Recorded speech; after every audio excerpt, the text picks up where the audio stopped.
अस्सलाम वालेकुम नाज़रीन, मैं हूं ज़मीर हैदर और आप देख रहे हैं प्रोग्राम पब्लिक पल्स। नाज़रीन, आज प्राइम मिनिस्टर ने एक इंतहाई अहम इजलास की सदारत की जिसमें फेटफ के हवाले से जो कानून साजी करनी है उसके ऊपर जोर दिया और प्राइम मिनिस्टर ने वाजे कर दिया कि किसी भी तरह अपोजिशन की ब्लैकमेलिंग में नहीं आएंगे और ये कानून साजी हर हाल में करवानी है। आज उनकी जो सीनियर पार्लियामेंट के जो लीडर्स हैं पीटीआई के, उनसे मुलाकात थी और उसमें उन्होंने वाज़े तौर पर कह दिया है कि अपोजिशन को दो टोक पैगाम दे दिया जाए कि ये जो फेटफ के हवाले से लेजिस्लेशन है, कानून साजी, ये पाकिस्तान के लिए अहमियत की हामिल है और इसको हर हाल में हमने करना है। और आज उन्होंने बाबर अवान साहब को यह भी बता दिया है कि पीर से, यानी कि आइंदा पीर से कौमी असम्बली और सेनेट का इजलास बुलाया जाए और फिर देखा जाए कि क्या सूरत हाल बनती है और फिर जरूरत पड़ने पर मुश्तरका इजलास बुलाकर फेटफ की कानून साजी की जाए और फौरी तौर पर की जाए।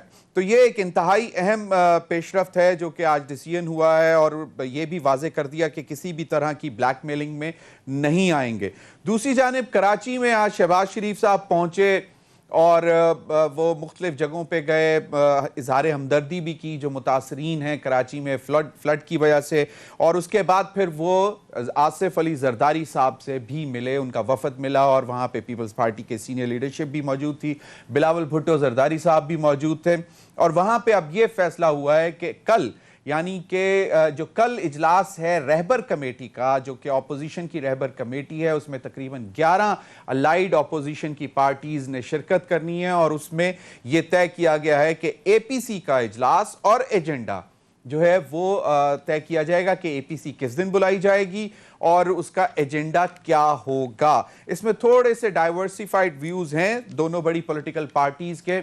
शायद पीएमएलएन और दीगर जो अपोजिशन की पार्टीज हैं वो इस बात पर जोर दे रही हैं कि अब हमें हुकूमत हटाने की डिमांड करनी है और चाहे जिस तरह भी किया जाए इस पीटीआई की हुकूमत को हटाया जाए। पाकिस्तान पीपल्स पार्टी का दूसरी जानिब मौक़िफ़ है कि पार्लिमानी निज़ाम, पार्लिमानी तरीके के तहत इन हाउस चेंज के लिए भी वो तैयार हो सकते हैं, क्योंकि वो शायद इस वक्त नए इंतखाबात के हक में नहीं है, लेकिन और दीगर जमातें खासतौर पर मौलाना फजलुर रहमान साहब तो फौरी तौर पर चाहते हैं कि नए इंतखाबात हों।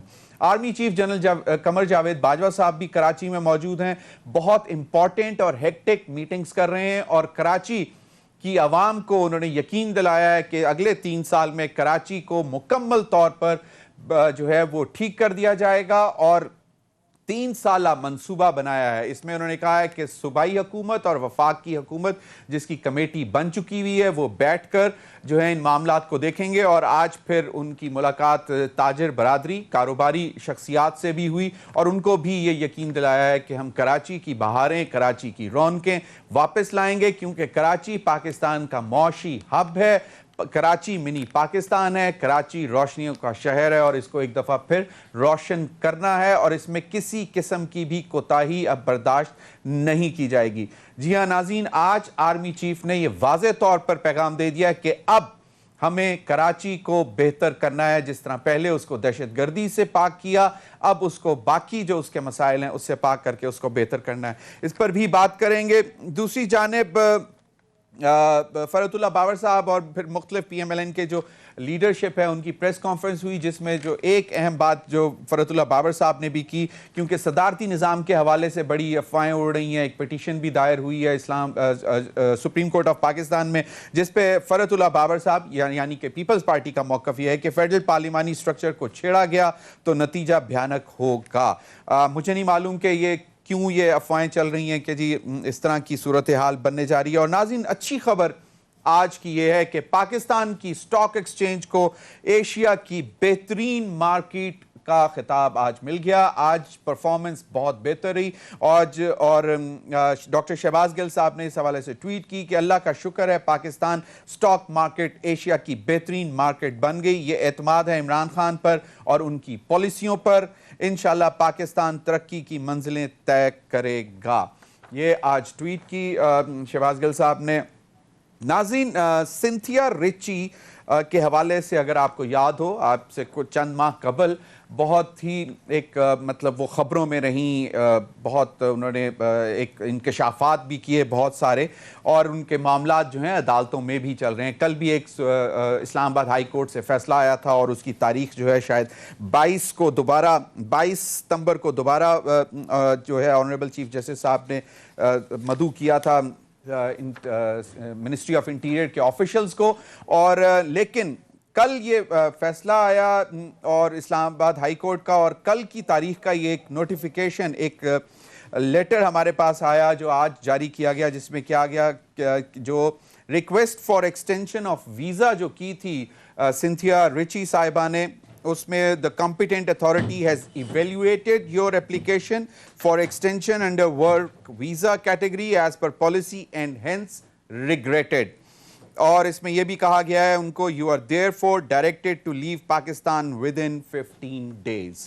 तो ये एक अहम पेशरफ्त है, क्योंकि सिंथिया रिची के हवाले से बहुत ज़्यादा कंट्रोवर्सीज सामने आईं कि वो क्यों आई पाकिस्तान, किन इदारों के साथ उन्होंने काम किया, क्या काम करती रहीं, कौन सी पाकिस्तान को प्रमोट करने के लिए मूवी बनानी थी उन्होंने। फिर आसिफ अली जरदारी साहब के वो बहुत करीब रहीं, आसिफ अली जरदारी साहब ने उनको किसी काम से भेजा रहमान मलिक साहब के पास, जो कि मुबैना तौर पर सिंथिया रिची ने ये इल्ज़ामात लगाए कि जो फिर उनके साथ हुआ। फिर उन्होंने साबिक वज़ीर आज़म यूसुफ रज़ा गिलानी साहब के हवाले से भी जो है काफ़ी इंकशाफात किए। तो आज ये हमारे पास लेटर आ गया जो उनको भेजा गया है उनके एड्रेस पर कि आप 15 दिन के अंदर पाकिस्तान जो है छोड़ जाएं। इस पर भी बात करेंगे और हम कोशिश कर रहे हैं कि जी हमें सिंथिया साहिबा ज्वाइन कर लें। इन तमाम मामलात पर बात करने के लिए मेरे साथ इस्लामाबाद स्टूडियो में मौजूद हैं राजा आमिर साहब, माहिर कानून है। बहुत बहुत शुक्रिया राजा साहब आपके वक्त देने का। कंवल शौज़र साहब साहिबा पार्लिमानी सेक्रेटरी बराए प्लानिंग एंड डेवलपमेंट, रहनुमा पाकिस्तान तहरीक इंसाफ, हमारे साथ DSNG लिंक पर होंगी। और इस्माइल राहू साहब सूबाई वज़ीर बराए ज़राअत हमें टेलीफोन लाइन पर ज्वाइन करेंगे, पाकिस्तान पीपल्स पार्टी के सीनियर रहनुमा हैं।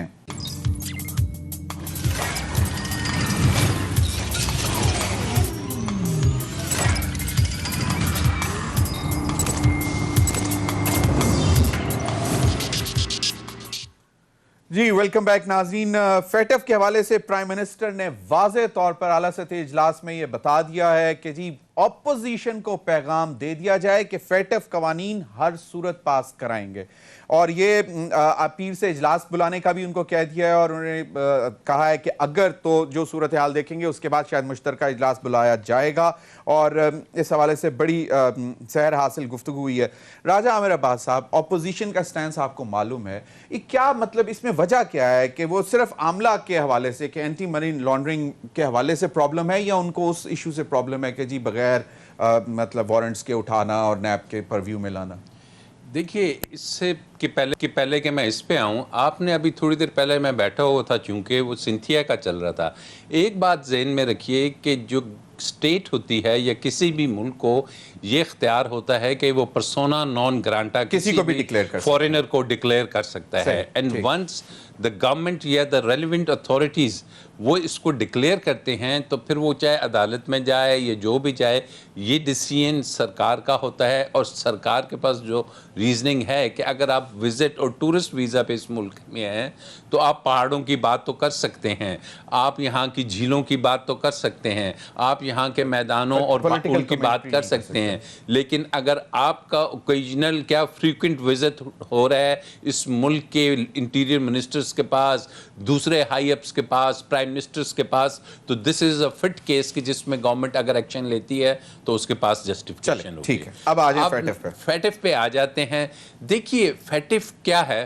फेटिफ का जो बिल है वो आपकी नेशनल सिक्योरिटी का एक इशू है। पाकिस्तान इस वक्त ग्रे लिस्ट में है। ये ग्रे लिस्ट से इसके पास दो ऑप्शंस हैं, या तो अपने आप को क्लियर कराए जस्ट लाइक अदर कंट्रीज़, या फिर ये कि प्रेशर है जो कि आपके दुश्मन ममालिक जिसमें इंडिया है और दीगर एजेंसीज़ हैं, इसराइल है, वो ये चाहते हैं कि पाकिस्तान ग्रे से ब्लैक की तरफ चला जाए। और अगर ब्लैक में जाता है तो आपको पता है कि वो जो आपके ऊपर रिस्ट्रिक्शंस लगती हैं, वो जो पाबंदियाँ लगती हैं, पहले ही आपकी इकॉनमी एक ऐसे फेज़ में से गुजर रही है कि आप कभी भी मुतहम्मिल नहीं हो सकते कि उनको बर्दाश्त करें। अब हमारे यहाँ एक रवायत रही है कि जब भी कोई नेशनल कॉज आया है, तो चाहे अपोजिशन हो चाहे रूलिंग पार्टी हो, ये नॉर्मली यकजा एक पेज पे नज़र आते हैं कि ये हमारा कौमी मफाद की बात है।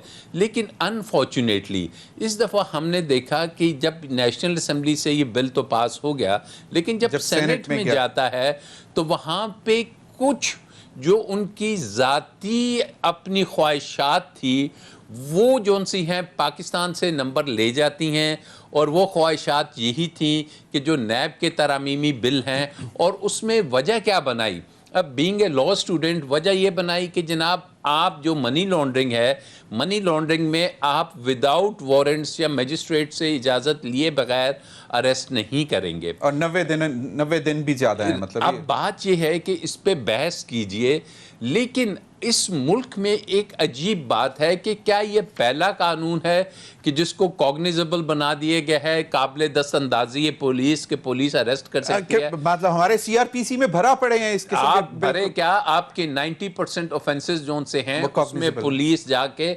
विदाउट वारंट्स इशू करती है, और जिसमें एक आम आदमी की एक साइकिल कोई चोरी करता है। Why do you think money laundering is very critical? जी, एक आम आदमी की कोई साइकिल चोरी करता है तो उसको तो पुलिस पकड़ सकती है, लेकिन अगर कोई मुल्क को लूटता है और वो पैसा मनी लॉन्डर करके बैरूने मुल्क ले जाता है अरबों की, वहां पे जायदादें बना लेता है, मतलब अपोजिशन का इशू ये है। अपोजिशन का आपके सामने है ना, ये केसेस आपके सामने हैं, ये मनी लॉन्ड्रिंग के, ये टीटी वाले केसेस। तो इसमें कोई ले दे के मामला बेहतर हो सकते हैं, मतलब ले दे के देखिए, एक ले दे के क्या मतलब है, अपोजिशन के साथ बैठ के बाद मतलब 90 दिन नहीं या बड़े क्लियर 85 दिन कर दे, 80 दिन कर दे, एनआरओ नहीं होगा, ठीक है।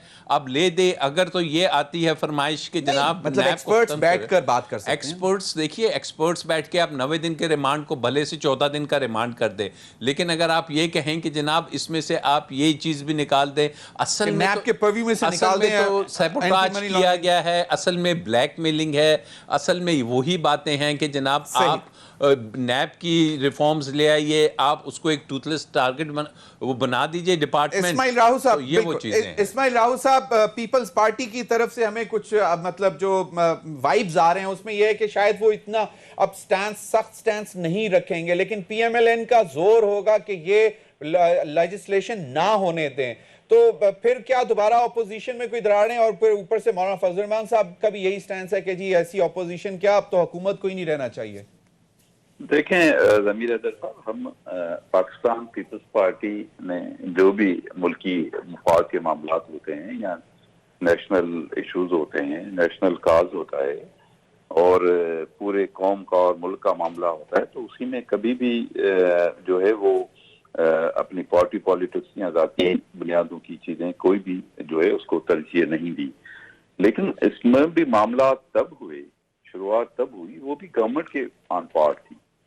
पाकिस्तान पीपल्स पार्टी का उसमें यही था कि जी जो पहले बातें तय की गई थी गवर्नमेंट की जानिब से, उस में वो फिर मुकर गए उस बात से, और इसमें तो कोई शुबे की बात ही नहीं है कि जो FATF के जो मामलात हैं उसको जाहिर है वो एक नेशनल सिक्योरिटी का इशू है, और मुल्क के मुआशी मामलात भी हैं, दूसरे मामलात भी हैं, उससे वो रिलेटेड हैं सारे इशूज, तो उसको उस हिसाब से जाहिर है हम अहमियत भी देते हैं। पाकिस्तान पीपल्स पार्टी उसमें गवर्नमेंट का मुल्क का आज साथ भी देना चाहते हैं। बिल्कुल, आज इत्तेफाक हुआ है उधर बिलावल हाउस कराची में, जब पीएमएलएन का डेलीगेशन पाकिस्तान पीपल्स पार्टी की सीनियर लीडरशिप के साथ मिला कि कल जो है वो रहबर कमेटी में सब इकट्ठे होंगे और फिर यही तमाम चीजें जो सामने आनी है। लेकिन तो पीपल्स पार्टी किस लाइन पे रहेगी अगर सारी ऑपोजिशन नहीं? हम तो देखें, हमारी लाइन क्लियर है कि हम अगर कोई लेजिस्लेशन, कोई कानून साजी, कोई अमेंडमेंट, जो भी चीज होनी है मुल्क के मुफाद के लिए और होगी तो हम उसमें साथ देंगे। लेकिन हुकूमत का जो ये रवैया है, आप अंदाजा उस बात से लगा लेंगे, पहले भी मामला खुद हुकूमत ने खराब किया, और इस वक्त जो वज़ीर-ए-आज़म साहब, जो मुझे नहीं सुना मैंने, क्योंकि मैं तो आपको पता है हमारे इलाके सैलाब में हैं और बारिशें हुई हैं इतनी का तबाही और बर्बादी हुई है, सिंध का आधा पूरा जो है वो खत्म हो गया, हम तो फील्ड में हैं इस वक्त भी, तो मुझे नहीं पता क्या हिदायत पीएम साहब ने दी है नहीं दी है, लेकिन जो मैंने सुना जैसे आपने भी उस चीज को दोहराया कि जी उसने कहा एक दो तो बता दिया जाए कि हमें ये कवानी पास करना है, तो ये कोई भाई कोई आप आमिर हैं, डिक्टेटर हैं, ये कोई पार्लियामेंटी तरीका होता है? ये कोई पार्लियामेंट है, पार्लियामेंट में चीजें पार्लियामेंट के तरीके से सियासी जमातें हैं और मैच्योर्ड जमातें हैं, वो सारी सूरत हाल को समझती हैं। बिल्कुल आपने सही फरमाया, बिल बैठकर बात भी की जा सकती है और खासतौर पर इतनी इंतहाई अहमियत की जो कानून साजी हो।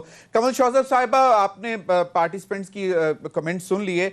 अब आपको क्या लगता है कि आने वाले दिनों में नेक्स्ट वीक से ये क्या लेजिस्लेशन अब करवा लेगी हुकूमत, या अभी भी आपको है कि शायद क्योंकि 18 अक्टूबर को फेटफ का इजलास है, उससे पहले तमाम चीजें मुकम्मल करनी है जितनी भी फेटफ के लिए रिक्वायर्ड कानून साजी है?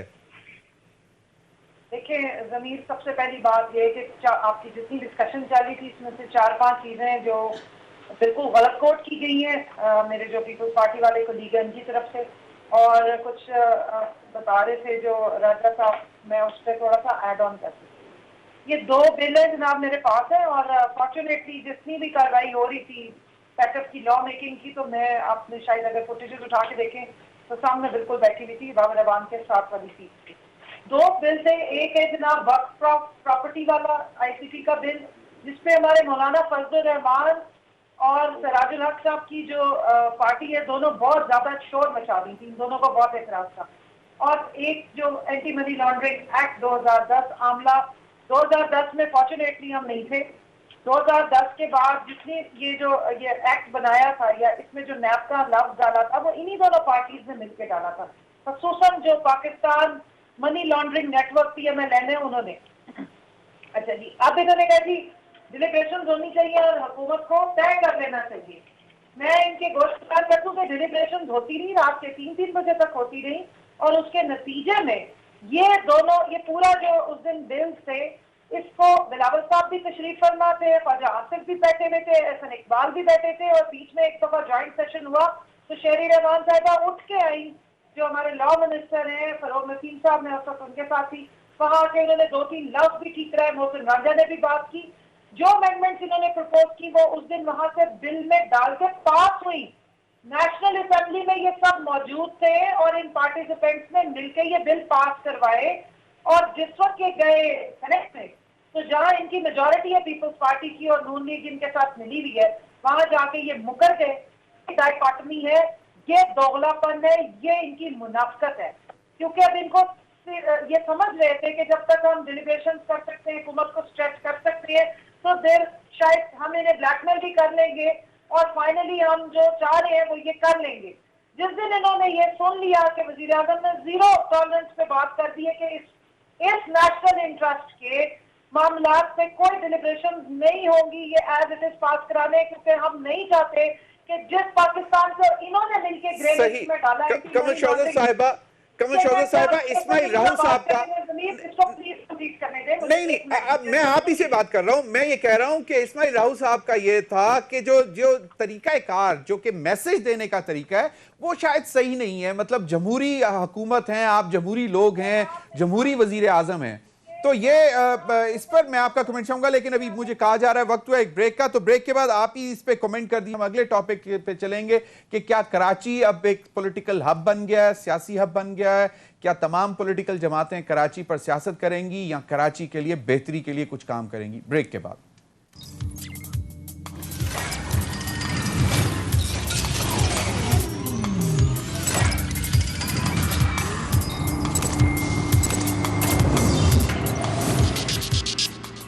जी वेलकम बैक। कमल, एक तो अपनी बात मुकम्मल कर लें, और दूसरा जो इस्माइल राहुल साहब ने क्वेश्चन ये था कि सब मिल बैठकर बात करना चाहते हैं, लेकिन इस तरह का कि 2 टोक पैगाम दे दें कि जी हम लेजिस्लेशन करवा कर रहेंगे, चाहे कम वक्त में, और अपोजिशन कुछ भी करे, ये लैंग्वेज के हवाले से। और दूसरा, अब APC होने जा रही है, रहबर कमेटी का इजलास कल है, आपको क्या लगता है अब ये दोबारा सब इकट्ठे रहेंगे या फिर दोबारा कुछ दिनों बाद अपनी अपनी लाइन ले लेंगे? ये अब आपने 3 बड़े क्वेश्चन किए, मुझे टाइम भी प्लीज जरा सारा आर्गुमेंट बर्बाद कर दिया बीच में ब्रेक लेके। जी जरा स्पीड ले लीजिएगा क्योंकि मेरे पास वक्त कम है। ये है, देखें, अगर तो ये वाकई जमहूरी अपोजिशन होती है और पाकिस्तान का इंटरेस्ट वॉच कर रही होती तो 100 बिस्मिल्लाह, हमने बड़ी दफा इनके साथ बैठे और बात भी की है, डिलिब्रेशंस भी की है, और उसका एतराफ इन्होंने खुद ऐवान में किया है। और मैं ये बात आपको क्लियरली बता चुकी हूँ कि जो बिल इन्होंने नेशनल असेंबली में पास कराए वो जाके सेनेट में क्यों अपोज किए हैं, इसलिए कि इनका पर्सनल इंटरेस्ट, जैसे राजा साहब ने फरमाया, और पाकिस्तान का इंटरेस्ट पोल्स अपार्ट है। अगर ये नेशनल सिक्योरिटी पे अपने फाइनेंशियल जो इनके मामलात है उनको प्रेफर करेंगे तो सॉरी, फिर दो टोक बात होगी और इसी तरह बात होगी कि बिल्कुल नहीं इनकी चल सकती और ये बिल हम पास कराएंगे। सही। अब आपने कहा रेजर कमेटी, सॉरी, ये रेजन कमेटी का जो इजलास होता है ये एपीसी नहीं होती, ये एओपीसी है, ऑल ऑपोजिशन पार्टीज कॉन्फ्रेंस। जमहूरियत में रिवायत ये है कि एपीसी की अगर आप तारीख उठा के देखें तो ये जमातों को उसको इकट्ठा किया जाता है जब एक तो आपकी असेंबली में ना जमातें बैठी हो, दूसरा कि आपकी कोई मतलब असेंबली या सही, ठीक है, कंपोजिशन बिल्कुल सही है, लेकिन द गवर्नमेंट फील्स थ्रेटन्ड। एक मिनट जरा मुझे मौका दीजिएगा। ऑल पार्टीज कॉन्फ्रेंस होती है नेशनल इश्यूज पे। एक तो ये ऑल पार्टीज कॉन्फ्रेंस नहीं है, 2.25 करोड़ की जमात है पीटीआई की, और उसके साथ और भी बहुत सारी जमातें जो असेंबली में बैठी है जो इनकी रेफर कमेटी का हिस्सा नहीं है। ये सिर्फ ऑल अपोजिशन पार्टी कॉन्फ्रेंस का एजेंडा एक है, हुकूमत को गिराना है या ब्लैकमेल करके अपने लिए एमआरओ प्लस लेना है। इसलिए जितनी खेलनी है खेल ले। इनके पास सेनेट से पहले तक, सेनेट के इलेक्शनों से पहले तक का टाइम है।